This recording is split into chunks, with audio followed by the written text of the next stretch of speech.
E anoche que me está en hobby magnífico. Es solo hecho con una sala de una aula de universidad con bastante interés. Gente han kutawak issue voor de diferente ángulos. Dus als start que nang uma versão como te quer que hobby necessário e hobby útil. Di com, passo timia nos não que papel de esclavitud, nos não que papel de história, pero se você não conhece boiera, em feite eigenlijk vão saber botar. Você até para não dado momento contemplar que futuro porque é verdade que tá se você por exemplo a mim deve ser sempre nosso país Corsou, antes tem 67 anos de vida.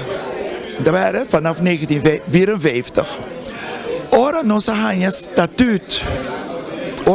estatuto. A maioria do povo aqui, 80% do povo aqui, não estava tendo nenhum voz, nenhum direito, porque não tinha escola. Para que tu rato, igual, tem um estatuto, não tem escola para o povo de Bandabou.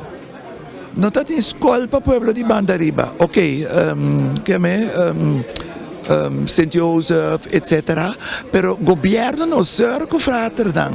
Que men com outra palavra, nossa 30 autonomia de 54 com atraso. Então, quem estava responsável? Então, nós estávamos a cair de um governo colonial. Então, agora que nós temos de conscientizar o governo, que nós forma parte de um reino, como não tão estranho, como não há necessidade de ajudar a educar nosso povo para o estatuto.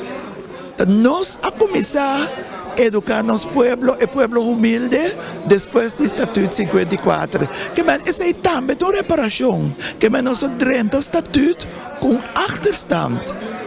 Então, de maneira madurar, nós temos papel e tema aqui e bisa que o bibiano está forward. O gosta de nossa comunidade, mas está tomando tempo para catch up com o atraso. Então, de reino junto, nós temos de convencer outro que não tem nada personalmente, não tem nada de nós contra a cama. Minha irmã moeda casaco lá desse europeu, que não tem nenhuma frustração, mas nós temos o papel de que é a realidade de nossa história, então com nós por herstel certo talvez a voz, tekortkomingen que estava tendo que eigenlijk das trova para nos desarrollo que suspeita e su rumbo.